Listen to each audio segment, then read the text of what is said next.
Hello and welcome to this lecture. Today we are going to discuss ulcerative colitis, and I'm going to present the case of a 12-year and 3-month-old girl was admitted in the pediatric department of a reputed hospital with frequent passage of blood, mixed stool for last 2 months. The frequency was about 8 to 10 times per day, associated with low-grade intermittent fever.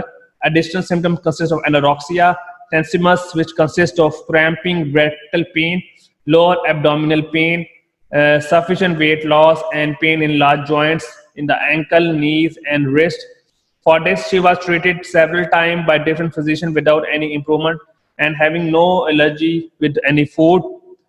The stool microscopy consists of the presence of numerous pus formation, but the blood and stool and urine culture was negative, so it means there is no microorganism observed.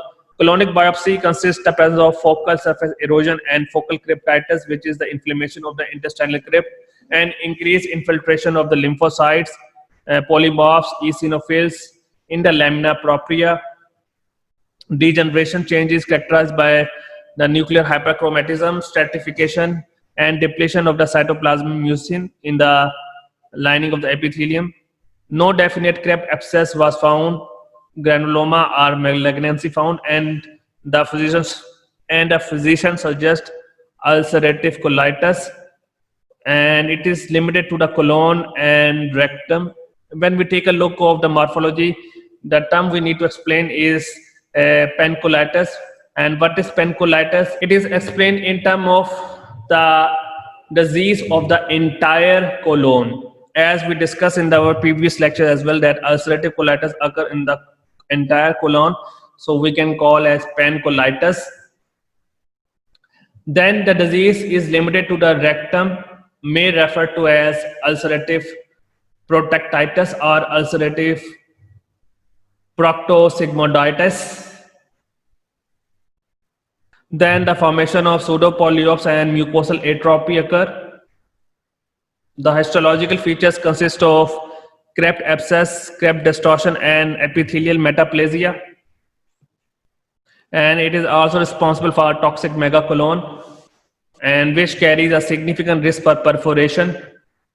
And they are more the mucosal damage or submucosal damage is, we can say, is superficial, as we discussed before in inflammatory bowel disease. So this is a picture of how anatomically colon look like. It consists of ascending colon, transverse colon, descending colon, sigmoid colon, and a rectum. So it may occur in the entire colon, whereas colon disease is more like the patches in the colon and small intestine, like in ileum. This is a picture, anatomical picture of that, how the colon look like, and we know that it consists of mucosa and submucosa. So the ulcerative colitis is restricted to mucosa and submucosa. And when we take a look of this total colectomy with pancolitis, it means that the entire colon is showing you the ulcerative colitis, where we have atrophy mucosa distally. On the right side, this is the right side, and this is the left side. The left side show you this section is, you see, showing you the granulation, granular mucosa. And if you zoom this picture, you found the granular-like structure, like dotted-like structures in the mucosa. On the right side, you can see it is more like atrophic mucosa, distally smooth. It is more smooth. You can see just like a shiny surface, shiny, greasy surface. If you take a look and zoom this picture.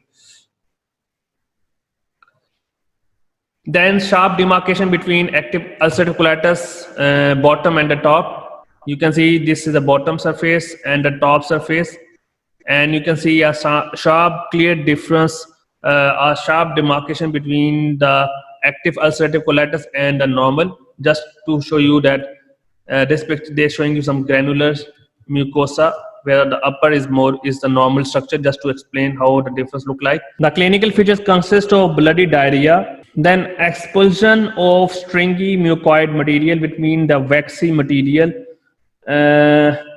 lower abdominal pain and cramps found, and colectomy cure intestinal disease, but can extrasternal manifestation may persist. More than half of the patients have mild disease, but almost all experience at least one relapse during 10-year period. The factors that trigger ulcerative colitis is not known, but the main is because of the infection that can cause disease. The onset of symptoms can occur shortly after smoking cessation in some patients, and smoking may partially relieve the symptoms. Unfortunately, the studies on nicotine as a therapeutic agent has been disappointed. So still we don't know that either nicotine is helpful. The results are not supported yet, but some people after smoking, the symptoms can be cured, but partially relieved. So the learning outcomes of this topic is to understand the morphological and clinical features of ulcerative colitis. Thank you so much for today's lecture. Hope to see you again.